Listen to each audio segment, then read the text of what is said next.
નમસ્કાર, નિર્માણ ન્યૂઝની વિશેષ રજૂઆત ઝીરોર કાર્યક્રમ સાથે હું છું યજ્ઞ ત્રિવેદી.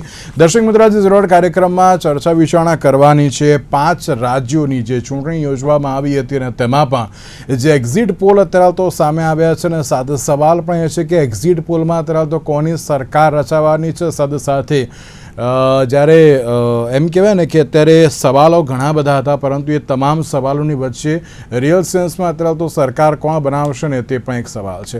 બીજી બાજુ જોવા જઈએ તો આ વખતે 5 રાજ્યોની જે ચૂંટણી હતી અને તેમાં પણ તમિલનાડુ, પશ્ચિમ બંગાળ, આસામ, કેરળમ અને પુડુચેરીનો જે સમાવેશ થાય છે. તેમાં પણ તમિલનાડુમાં 234 બેઠકો, પશ્ચિમ બંગાળમાં 294 બેઠક, કેરળમમાં 140, પુડુચેરીમાં 30 અને આસામમાં 126 બેઠકોનો જે જંગ જોવા મળ્યો હતો. ઓવરઓલ જોવા જઈએ તો જે તમિલનાડુમાં જે 84.69% મતદાન જોવા મળ્યું હતું, તો બીજી બાજુ પશ્ચિમ બંગાળમાં 90% પ્લસ આ વખતે બંને ફેઝમાં જે મતદાન જોવા મળી રહ્યું છે. આસામમાં 85.38%, કેરળમાં 78.3% અને બીજી બાજુ પુડુચેરીમાં 89.83% જેટલું મતદાન જોવા મળ્યું હતું. સાથે એક્ઝિટ પોલમાં અત્યારે તો જો તમામ જગ્યાની વાત કરવામાં આવે તો જે પ્રમાણે તમિલનાડુની વાત કરીએ તો તમિલનાડુમાં ફરી એકવાર જે ડીએમકે સરકાર બનાવવા જઈ રહ્યું છે. આસામમાં પણ ક્યાંક ભાજપની અત્યારે તો જે પરિસ્થિતિ સારી એવી જોવા મળી રહી છે. પુડુચેરી અને કેરળમ તમામ જગ્યાની જો વાત કરવામાં આવે તો ભારતીય જનતા પાર્ટી એ સરકાર બનાવવા જઈ રહી છે તેવું તો જોવા મળી રહ્યું છે. અને તેની સાથે જ્યારે કેરળમની વાત કરીએ તો કેરળમમાં યુડીએફ પાર્ટી અત્યારે તો જે સરકાર બનાવવા જતી હોય તેવી પણ પરિસ્થિતિ સામે આવી છે. સવાલ એ છે કે જ્યારે એક્ઝિટ પોલના જે આંકડાઓ તો સામે આવી રહ્યા છે, પરંતુ તેની સાથે આ વખતે કયા પ્રકારની પરિસ્થિતિ પણ જોવા મળશે. 5 સ્ટેટને લઈને ચર્ચા વિચારણા કરવાની છે અને આ ચર્ચા વિચારણા કરવા માટે અમારી સાથે જોડી ગયા છે રાજેશભાઈ ઠાકર કે જેઓ રાજકીય વિશ્લેષક છે, ડૉક્ટર પ્રદીપ મલિક કે જેઓ વરિષ્ઠ પત્રકાર છે, સાથે રાજકીય વિશ્લેષક છે, અને હર્ષવર્ધન પાંડે કે જેઓ રાજકીય વિશ્લેષક છે. જે આપ ત્રણનું સૌથી પહેલા તો स्वागत है. हर्षवर्धन जी, शुरुआत में आपसे करना चाहूंगा, जिस तरीके से अगर हम पुडुचेरी की बात करें, पुडुचेरी में क्या लग रहा है इस बार भी बीजेपी सरकार बनाएगी? पुडुचेरी से शुरुआत करते हैं आप. की तरफ जितने भी पोल्स आ रहे हैं उनमें यह है कि एनडीए करेगा और वैसी उम्मीद भी है कि एनडीए वहां पे शायद सत्ता जो है बरकरार रखेगा अपनी. बिल्कुल बिल्कुल. और साथ में हम केरलम की बात करें, केरलम में आप किस तरीके से देख रहे हो? देखिए, केरल में क्या है, एलडीएफ और यूडीएफ के इर्द गिर्द ही पूरी सत्ता घूमती रही है. एलडीएफ आपका सीपीआईएम वाला है, अभी तक नेतृत्व पिनारी विजयन कर रहे थे. मुझे नहीं लगता पोल्स देखते हुए कि वो रिटेन कर पाएंगे और इस बार भी दूसरी बार पासा पलटेगा 5 साल में और विपक्ष यानी कि यूडीएफ जो है वो मजबूत होगा. कहीं ना कहीं थोड़ा बहुत कांग्रेस भी गेन कर सकती है, ऐसी उम्मीद जताई जा रही है इन पोल्स में. ओके मलिक जी, आप किस तरीके से देख रहे हैं केरलम और पुडुचेरी को? કેરળમ મેં તમે જોશો યજ્ઞભાઈ, જનરલી એ શું કહેવાય ફ્લક્ચ્યુએશન રહ્યું છે, યુડીએફ એલડીએફ. પણ લાસ્ટ ઇલેક્શનમાં એલડીએફ લગાતાર 2 વખતે બીજી વખત ચૂંટણી જીતી ગઈ. પણ ફાઇનલી કેરળમ હેઝ એ પાછળ આવી ગયા છે સ્વિંગ સ્ટેટ માટે, એક વખત એલડીએફ અને એક વખત UDF. But it's not surprising, not surprising at all. હું તમને કહું, પછી ફરીથી ચર્ચા કરીશ. હું તમને કહું કેમ તું જુઓ રાહુલ ગાંધીની સ્ટેટમેન્ટ શું છે. એ કહે છે કે તો ત્યાંના ચીફ મિનિસ્ટર લોકોને બળગલાવી રહ્યા છે, ડિસેપ્ટ કરી રહ્યા છે, ડિસીવ કરી રહ્યા છે. અને સેન્ટરમાં તમે સાથે ચૂંટણી લડો અને રાજ્યમાં તમે કહો કે એ તમને ડિસીવ કરે છે અને તમને ધોખા આપે છે. તો કેરળના લોકો તો શરૂઆતથી જ, આજથી નહીં, શરૂઆતથી જ they are literate, most literate state, most aware state. બીજા રાજ્યોના લોકો અવેર નથી એમ નથી કહેતો, પણ કેરળના લોકો બહુ અવેર છે. અને ફાઇનલી એ લોકો સ્ટેટમેન્ટ જુએ છે કે ભાઈ અહીં તમે લડી રહ્યા છો ને ત્યાં સાથે છો. So there is nothing interesting. So finally swing સ્ટેટની જે નેચર છે કેરળમની, ફરીથી કદાચ સ્વિંગ જોવા મળે અમને. બિલકુલ બિલકુલ. જી રાજેશભાઈ, એક ટૂંકમાં પ્રતિક્રિયા પુડુચેરી અને કેરળમને લઈને.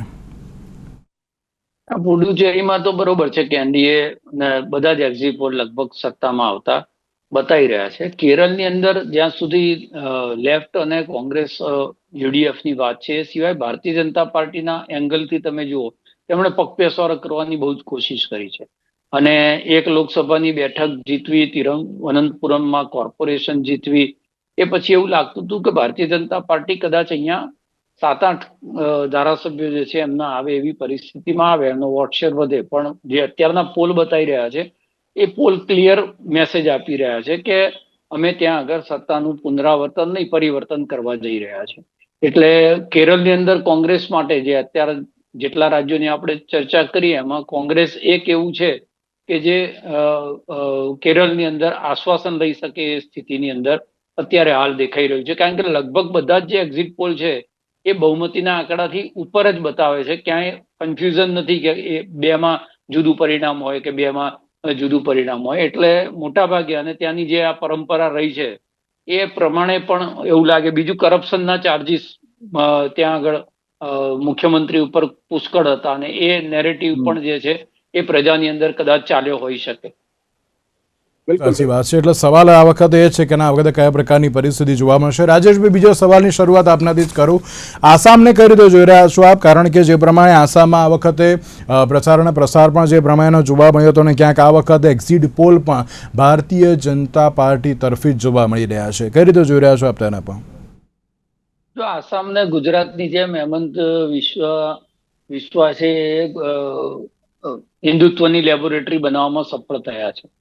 એમની રાજ કરવાની જે સ્ટાઇલ છે, એમના સ્ટેટમેન્ટ છે, એક હિન્દુ નાયક તરીકે કામ કરતા હોય એવી રીતે એમણે ત્યાં આગળ કામ કર્યું છે અને એના કારણે ત્યાં જે છે ધ્રુવીકરણ કરવામાં બહુ સફળ થયા છે અને હિન્દુત્વનો બહુ મોટો હિસ્સો એ ભારતીય જનતા પાર્ટી સાથે ત્યાં આગળ જોડાયો છે અને ગઈ વખત કરતા વધારે સારા મેન્ડેટથી સત્તાનું પુનરાવર્તન થવા જઈ રહ્યું છે એવું તમામ લગભગ એક્ઝિટ પોલ કહે છે. એટલે તરુણ ગોગોઈ ઉપર જે દાવ રમી છે કોંગ્રેસ, એ અત્યારે તો હાલની પરિસ્થિતિની અંદર બહુ સફળ થતો દેખાતો નથી અને લગભગ 30ની આસપાસ કોંગ્રેસ જે છે એ સમેટાઈ જાય એ પ્રકારનું ચિત્ર આસામમાં છે. એટલે ભારતીય જનતા પાર્ટીના મુખ્યમંત્રીઓ આમ તમે જુઓ દરેક પ્રદેશના, તો એની અંદર ઉત્તર પ્રદેશ અને આસામ આ બે જ સ્ટેટ એવા છે કે જેના મુખ્યમંત્રીઓએ પોતાના બળે પોતાની જે છે એ જમીન તૈયાર કરી હોય. એ સિવાય જે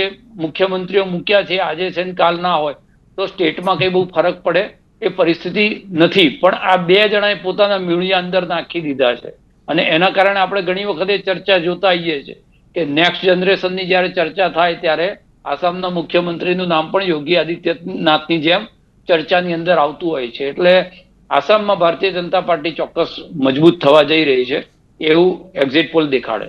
બિલકુલ બિલકુલ. પ્રદીપજી, એક બાજુ એવું પણ છે ને કે જ્યારે આસામના જે મુખ્યમંત્રી છે અત્યારે તો જેનઝી અને મિલેનિયલની સાથે બહુ સારી રીતે અત્યારે તો ભળીને ક્યાંક આ વખતે જે પ્રચાર અને પ્રસાર કર્યો હોય તેવી પણ બાબત જોવા મળી.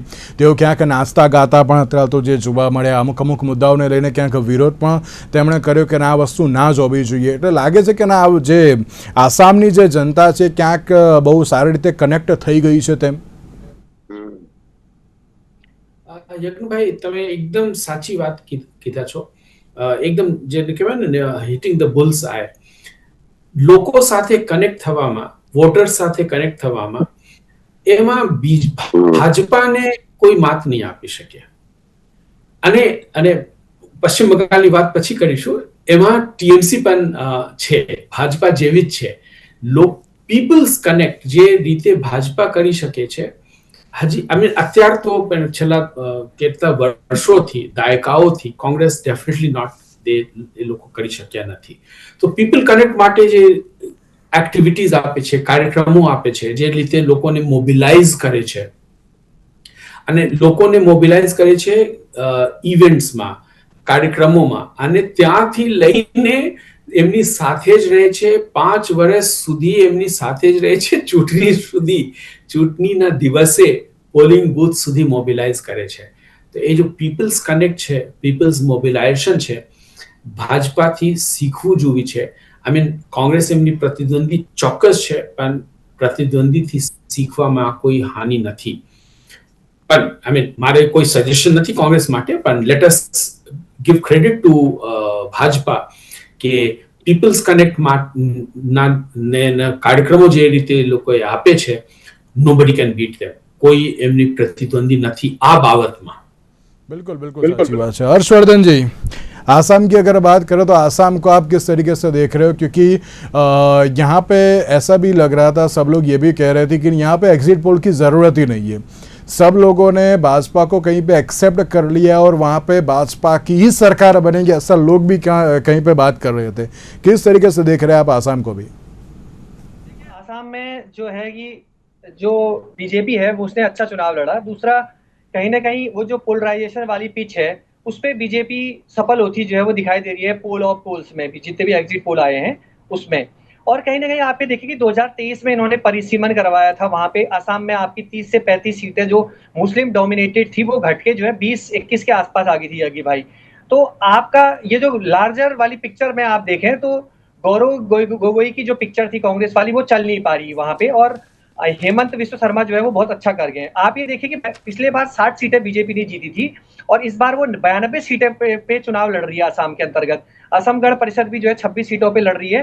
तो जितने पोल और पोल्स में आ रहे हैं उसमें बीजेपी की सीटें 100 के आसपास जा रही हैं, यानी आप कह सकते हैं 3/4 बहुमत की तरफ ये एनडीए जो है वहां पे बढ़ रहा है असम गण परिषद के साथ मिलके। तो यानी 80% ये मतलब मायने रखता है। इतनी सीटें लाना कहीं ना कहीं यह है कि आप कह सकते हैं 10 साल आप सत्ता में रहें और उसके बाद एंटी इनकम्बेंसी ना हो और सीधे प्रो इनकम्बेंसी होकर आप जीत जा रहे हैं, तो ये बहुत बड़ी बात है। और दूसरी बात, एक बात मैं ये और कहना चाहता हूँ, महिला वोटर एक बहुत बड़ा भाग्य विधाता आसाम के अंदर है। हेमंत विश्व शर्मा इस चीज को पहले समझ गए थे। उन्होंने क्या किया कि 9,000 रुपए 40 लाख महिलाओं के खाते में जो है डालने शुरू करे।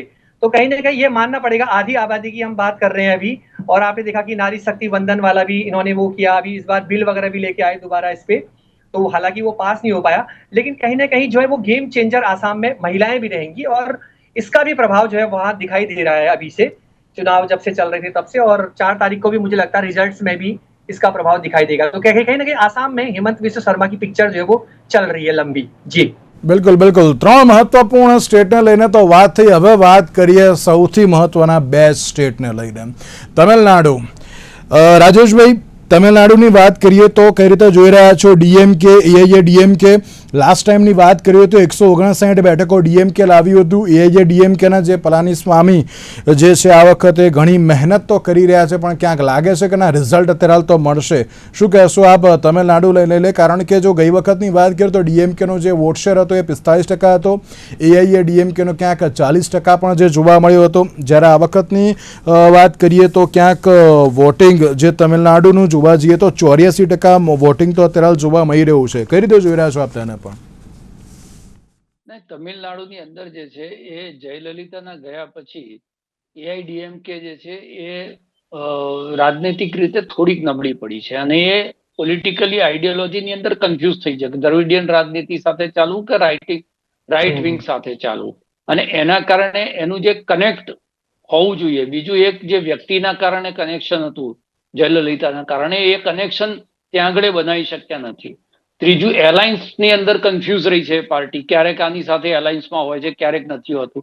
એમની જે છે એ આશા એક એ હતી કે વિજયને જે નવી પાર્ટી બનાવી છે ટીવીકે, એ એમ કે વોટ તોડી જાય, કારણ કે 5% વોટનો ડિફરન્સ હતો બંનેની વચ્ચે, તો એ વધારે વોટ લઈ જાય તો એનો ફાયદો એ એઆઈડીએમકે ને મળે અને ડીએમકેના સામે જે છે એ સીટોમાં એને લાભ થાય, પણ એવું થતું દેખાઈ રહ્યું નથી। 10-12 થી વધારે સીટો જે છે ટીવીકે લઈ જાય। એ સિવાય નાના નાના પક્ષો પણ ત્યાં આગળ બધા ઘણા બધા છે, જે કેટલાક એનડીએ ની સાથે છે, કેટલાક જે છે। આ સ્થિતિની અંદર હાલની પરિસ્થિતિમાં જે એક્ઝિટ પોલ બધા બતાવી રહ્યા છે એ લગભગ એવું કે છે કે ત્યાં આગળ પણ આસામની જેમ જ એ સત્તાનું પુનરાવર્તન થવા જઈ રહ્યું છે। બીજું તમે સમજો કે ભારતીય જનતા પાર્ટી પણ ત્યાં બહુ વધારે કંઈ સારું જેમ કેરળની જેમ નથી। ભારતીય જનતા પાર્ટી ત્યાં જ કનેક્ટ કરી શકે છે જ્યાં જય શ્રીરામ બોલે એનો પ્રતિઘોષ પ્રજામાંથી મળે। જ્યાં જય શ્રીરામનો પ્રતિઘોષ ના મળે ત્યારે કનેક્ટિવિટી જે છે એ ભારતીય જનતા પાર્ટીની બ્રેક થઈ જાય।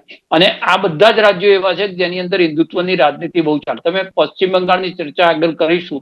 પશ્ચિમ બંગાળમાં પણ આ વખતે એવું ધ્યાન રાખવામાં આવ્યું છે કે બહુ હિન્દુ મુસલમાન ના થઈ જાય. જે હિન્દી ભાષી મતદારો છે ત્યાં આગળ કર્યું છે, પણ વ્યક્તિગત એક જે મમતા દીદીને ટાર્ગેટ કરવાનું અને હિન્દુ મુસ્લિમ રાજનીતિની અતિશયોક્તિ કરવાની, આ બે વસ્તુથી ત્યાં પણ એમણે બચ્યા છે.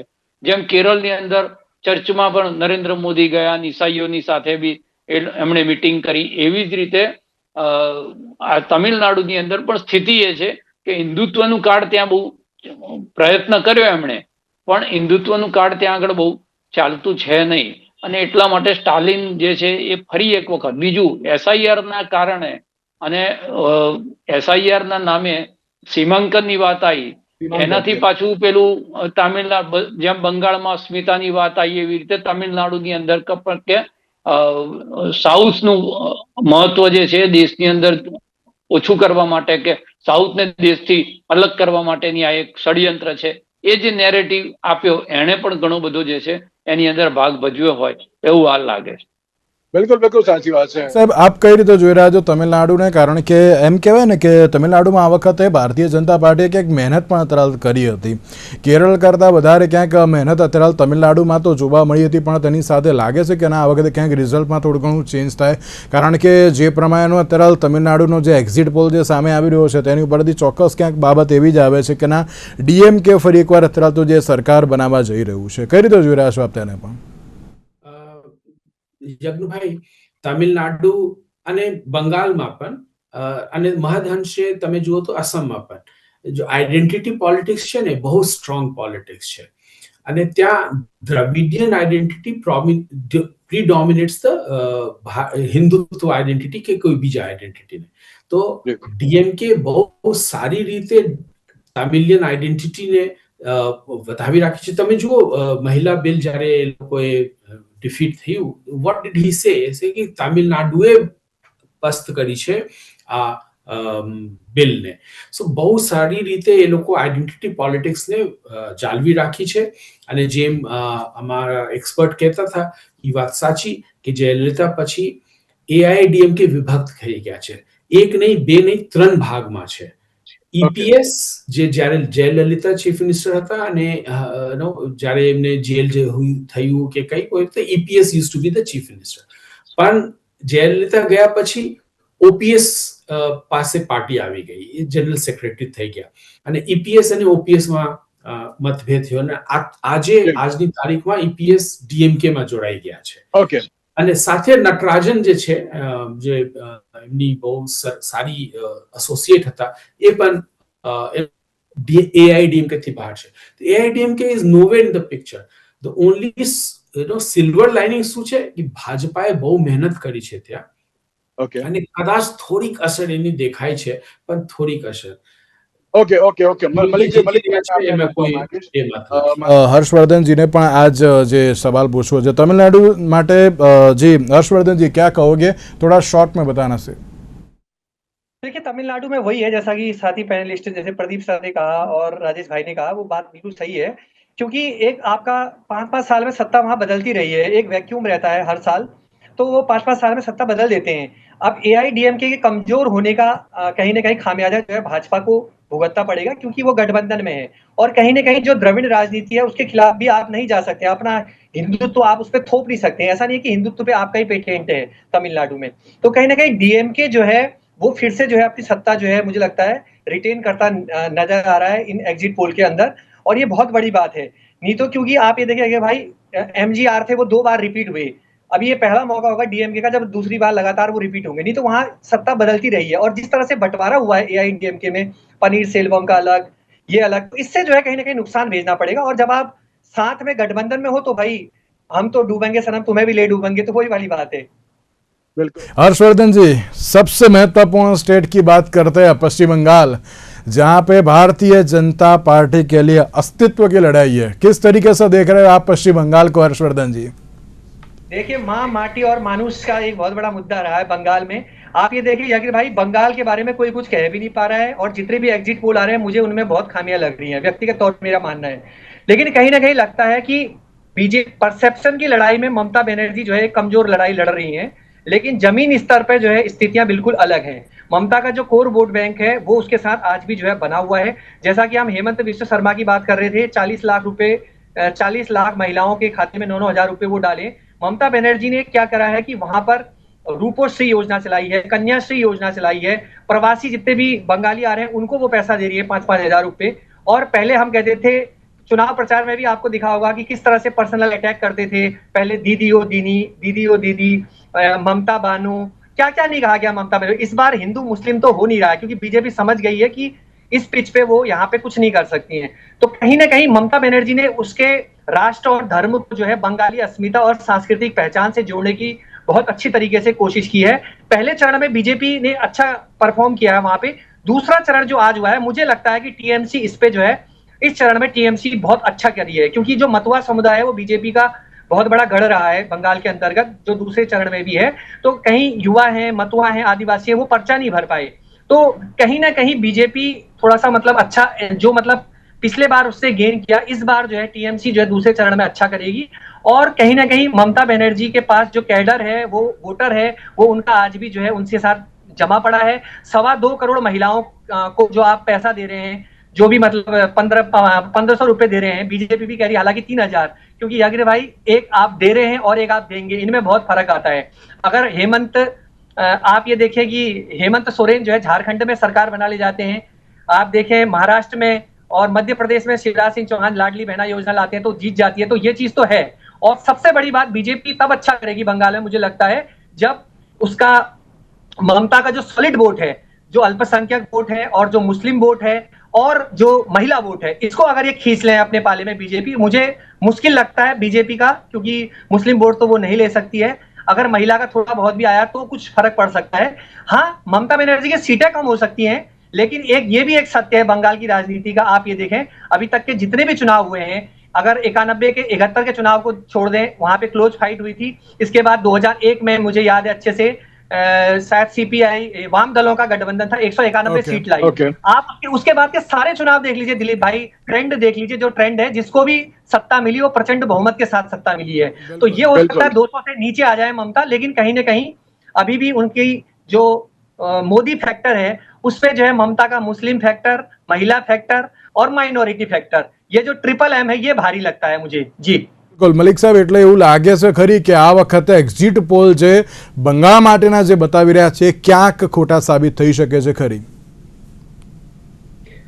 હર્ષવર્ધન ભાઈ જેમ કહેતા હતા કે જે કોઈ પાર્ટી આયા છે ત્યાં તમે જુઓ, આઝાદી પછી સિદ્ધાર્થ શંકરે કોંગ્રેસ એટલે કે 20s સુધી કોંગ્રેસ પ્રચંડ બહુમતથી, પછી વામપંથી, પહેલા જ્યોતિબા સુ, પછી બુદ્ધદેવ ભટ્ટાચાર્ય અને પછી મમતા બેનર્જી આવી.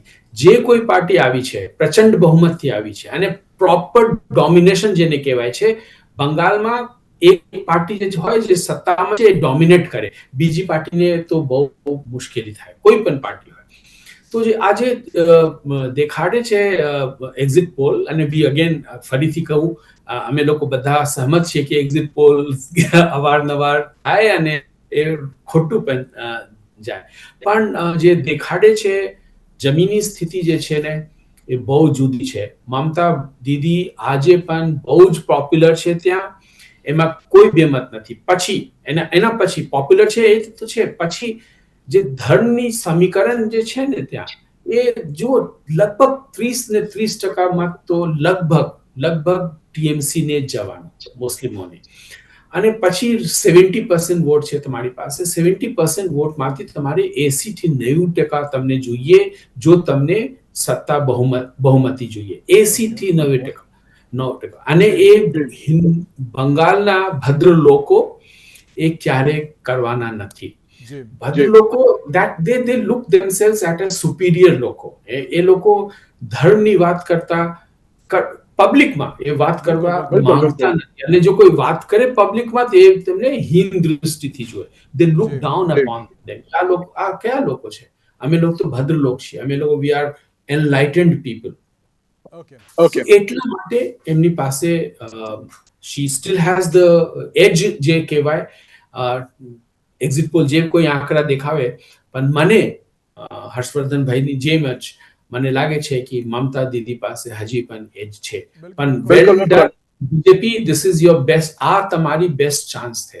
રાજેશભાઈ, ભારતીય જનતા પાર્ટી માટે કરોયા મરોની પરિસ્થિતિ તો છે, પણ એક્ઝિટ પોલ ક્યાંક અલગ પણ આ વખતે પશ્ચિમ બંગાળ માટે સાબિત થાય તેવું લાગી રહ્યું છે. રાજેશભાઈ, એક્ઝિટ પોલ ને હું ચૂંટણીનો મતદાન પતી જાય ને પરિણામ આવવાનું હોય એની વચ્ચે એન્ટરટેનમેન્ટ થી વધારે જોતો નથી.